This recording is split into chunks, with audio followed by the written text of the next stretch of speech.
पूरे देश में, ध्यान से सुनिए,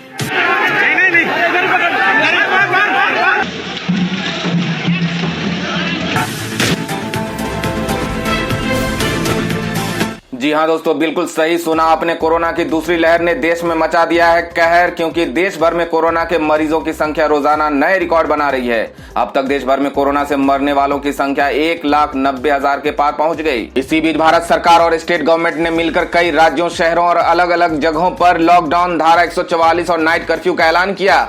ऐसे में आप लोगों को जान लेना चाहिए कि बीते 24 घंटों में भारत के किन किन शहरों और राज्यों में लॉकडाउन लगा है, या धारा 144 लगी है, या फिर नाइट कर्फ्यू लगा है। क्या खुला रहेगा, क्या बंद रहेगा, सब कुछ इस वीडियो में जानने को मिलेगा। और भारत के सभी राज्यों ने बिना मास्क के पकड़े जाने पर जुर्माने की राशि की तय। रेलवे में यात्रा के नियम बदले, 500 और 2000 के नोटों पर पाबंदी का भी आया बड़ा फैसला।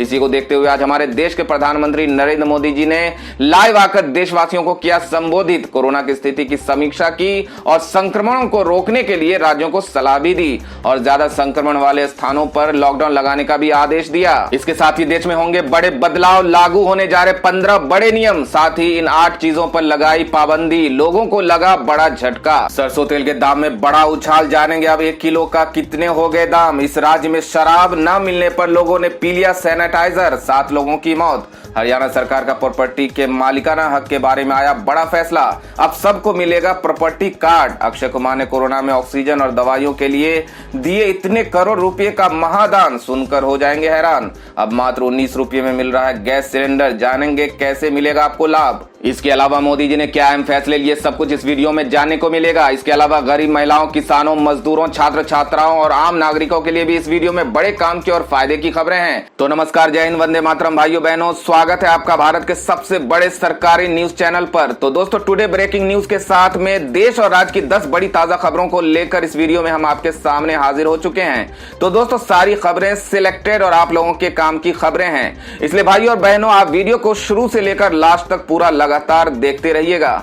तो बढ़ते हैं आज की पहली बड़ी खबर की ओर। सरसों तेल के दामों में आया बड़ा उछाल, 5 दिनों में बढ़ गए इतने दाम। बता दें कि अगर आप खाना पकाने या किसी और चीज के लिए सरसों का तेल इस्तेमाल करते हैं तो आपके लिए बुरी खबर है। तेल की कीमतों में हाल के दिनों में तेज बढ़ोतरी देखी गई। आम जनता के लिए बुरी खबर है जो कोरोना के बीच बाकी चीजों पर बढ़ रही महंगाई से पहले ही परेशान है। बता दें कि पिछले 5 ही दिनों में सरसों के तेल की कीमतों में अच्छी खासी बढ़ोतरी देखी गई। यदि आपके घर में सरसों का तेल इस्तेमाल होता है तो आपकी जेब पर बोझ बढ़ जाएगा। पिछले सिर्फ 5 ही दिनों में सरसों के तेल के कीमतों में 40 रुपए तक की बढ़ोतरी हुई है। आपकी जानकारी के लिए बता दें कि जो शुद्ध सरसों का तेल मशीनों पर मिलता है उसके दाम बीते 5 दिनों में 40 रुपए प्रति लीटर की बढ़ोतरी के साथ 175 रुपए प्रति लीटर हो गए हैं। दोस्तों, खबरों में आगे बढ़ने से पहले जान लेते हैं आज के माइंड क्विज के सवाल को, जिसमें भाग लेकर आप अपने जनरल नॉलेज और अपनी जानकारी को बढ़ा सकते हैं। आज के माइंड क्विज का सवाल है, कुतुब मीनार का निर्माण किस मुगल शासक द्वारा करवाया गया था? इस सवाल का सही उत्तर नीचे कमेंट बॉक्स में देना है और साथ ही आप अपने नाम के साथ अपने शहर का नाम भी जरूर लिखें। तो बढ़ते हैं अगली बड़ी खबर की ओर। दिल्ली में 2 मई तक बाजार रहेंगे बंद, व्यापारी संगठनों ने प्रदेश सरकार से लॉकडाउन बढ़ाने की मांग की। बता दें कि देश की राजधानी दिल्ली कोरोना से सर्वाधिक प्रभावित राज्यों में एक है। हर दिन तेजी से बढ़ रहे कोरोना की संख्या के मद्देनजर दिल्ली समेत पूरे देश में कोरोना के लगातार बढ़ते मामलों को देखते हुए व्यापारी संगठन ने बड़ा ऐलान किया है। Federation of all India traders के अंतर्गत आने वाले व्यापारिक संगठनों ने दिल्ली में 1 हफ्ते तक सभी बाजारों को बंद करने का ऐलान किया है। व्यापारियों के इस ऐलान के बाद दिल्ली में आगामी 26 से 2 मई तक दिल्ली के सारे बाजार बंद रहेंगे। संगठन ने दिल्ली की केजरीवाल सरकार से अपील भी की है कि दिल्ली के बिगड़ते हालात को देखते हुए 1 सप्ताह का लॉकडाउन और बढ़ाया जाए। ऑक्सीजन संकट पर दिल्ली हाईकोर्ट सख्त, कहा कोरोना की दूसरी लहर नहीं सुनामी है। बता दें कि देश की राजधानी दिल्ली में एक तरफ कोरोना के केस लगातार बढ़ रहे हैं तो दूसरी तरफ मरीजों के लिए ऑक्सीजन का संकट बरकरार है। ऑक्सीजन की आपूर्ति न होने से अस्पताल सहित कोरोना रोगियों को भारी मुश्किलों का सामना करना पड़ रहा है। ऐसे में ऑक्सीजन जल्दी मिले, इसके लिए शनिवार को महाराजा अग्रसेन अस्पताल की याचिका पर दिल्ली हाई कोर्ट में सुनवाई हुई। कोर्ट ने दिल्ली सरकार पर नाराजगी जाहिर करते हुए ऑक्सीजन प्लांट लगाने के लिए कहा है। सुनवाई के दौरान कोर्ट ने कहा कि ये कोरोना की दूसरी लहर नहीं बल्कि सुनामी है, नए मामलों में तेजी बनी हुई है। वहीं कोर्ट ने कहा कि मई के बीच में ये पीक पर पहुंच जाएगा। ऐसे में हम कोरोना कोरोना से बचाव की तैयारी कैसे कर रहे हैं। इधर हाईकोर्ट केंद्र से सख्त तौर पर पूछा कि एक निश्चित तारीख के बारे में कोर्ट को जानकारी दे कि दिल्ली को उसके कोटे की 480 मीट्रिक ऑक्सीजन कब से मिलना शुरू होगी। इस दौरान कोर्ट ने कहा कि फैक्ट यही है कि ऑक्सीजन दिल्ली तक नहीं पहुंच पा रहा है, हम मरीजों को इस तरह मरने नहीं दे सकते।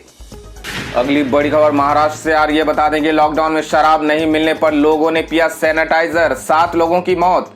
पूरा देश कोरोना महामारी की दूसरी लहर से परेशान है। महाराष्ट्र में हालात बहुत ज्यादा बिगड़ गए हैं, जिस वजह से वहां पर लॉकडाउन जैसी पाबंदियां लगानी पड़ी। इसी बीच शनिवार सुबह वहां पर एक दुखद घटना हुई, जहां शराब नहीं मिलने पर कई लोगों ने सैनिटाइजर पी लिया। इनमें से 7 लोगों की मौत हो गई, जबकि कई की हालत नाजुक बताई जा रही है।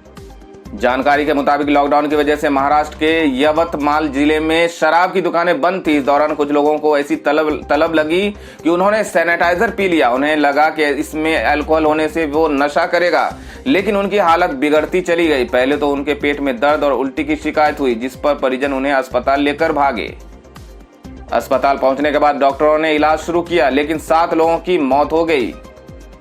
केंद्र सरकार की बड़ी घोषणा, हरियाणा के 1308 गांवों में लोगों को मालिकाना हक का प्रॉपर्टी कार्ड मिलेगा। बता दें कि हरियाणा में 1308 गांवों के 1,76,579 लोगों को उनके मालिकाना हक के रूप में प्रॉपर्टी कार्ड दिया जाएगा। आज राष्ट्रीय पंचायती राज दिवस के अवसर पर नई दिल्ली से प्रधानमंत्री नरेंद्र मोदी ने हरियाणा के 1308 गांव के लोगों को उनकी संपत्तियों के मालिकाना हक के प्रॉपर्टी कार्ड देने का शुभारंभ किया। इसके अलावा 7 जिलों की पंचायतों को राष्ट्रीय स्तर के पुरस्कारों से भी प्रधानमंत्री द्वारा सम्मानित किया गया।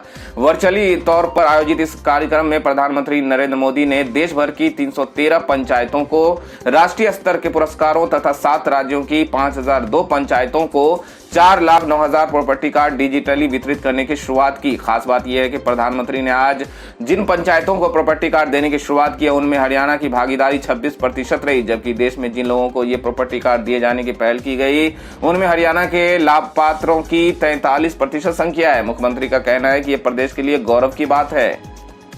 ऑक्सीजन बचाने के लिए पंजाब के सीएम अमरिंदर ने लिया बड़ा फैसला, लोहा इंडस्ट्री को काम बंद करने का दिया आदेश। बता दें कि पूरे देश में कोरोना की दूसरी लहर के बीच अस्पतालों में ऑक्सीजन का संकट गहराया हुआ है। पंजाब भी ऑक्सीजन की जारी किल्लत से अछूता नहीं है। ऐसे में इस समस्या से पार पाने के लिए मुख्यमंत्री कैप्टन अमरिंदर सिंह ने एक अहम फैसला लिया है। मुख्यमंत्री कैप्टन अमरिंदर सिंह ने राज्य की लोहा और स्टील इंडस्ट्री में काम रोकने के आदेश जारी कर दिए हैं, जिससे ऑक्सीजन का इस्तेमाल मेडिकल तौर पर किया जा सकेगा।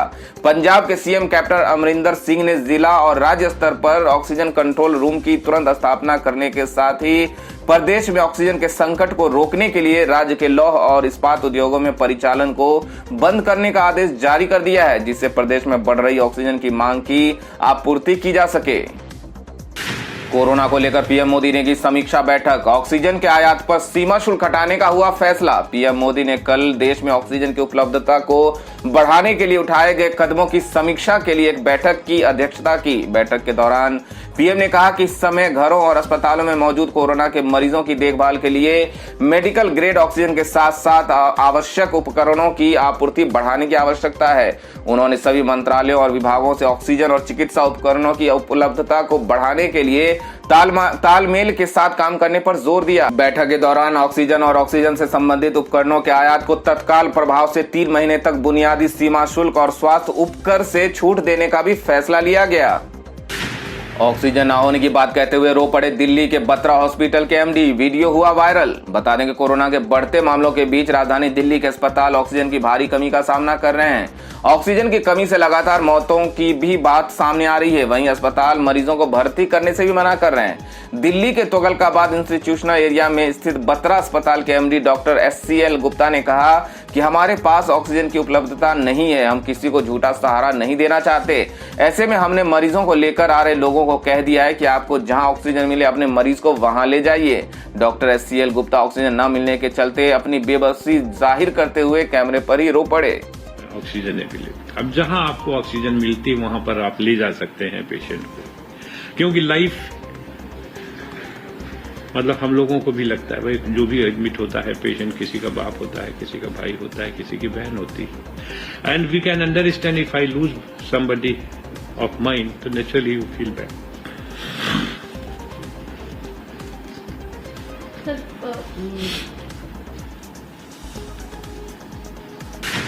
फिल्म स्टार अक्षय कुमार का महादान, कोरोना में ऑक्सीजन और दवाइयों के लिए 1 करोड़ रुपए किए डोनेट। बता दें कि अक्षय कुमार ने एक बार फिर अपनी दरिया दिली से लोगों का दिल जीत लिया है। पिछले साल कोरोना के कहर को देखते हुए अक्षय कुमार ने पीएम केयर फंड में 25 करोड़ रुपए का डोनेशन दिया था। एक बार फिर कोविड प्रकोप के चलते अक्षय कुमार ने 1 करोड़ रुपए देने का वादा किया है। मौजूदा बीजेपी सांसद और पूर्व क्रिकेटर गौतम गंभीर ने ट्विटर पर इस बड़ी जानकारी को साझा किया। गौतम गंभीर ने बताया कि वो अक्षय कुमार को धन्यवाद कहते हैं, जिन्होंने 1 करोड़ रुपए गौतम गंभीर फाउंडेशन में दान देने का फैसला लिया है। इससे कोरोना प्रभावित लोगों की दवाइयां, ऑक्सीजन और खाने की व्यवस्था की जाएगी।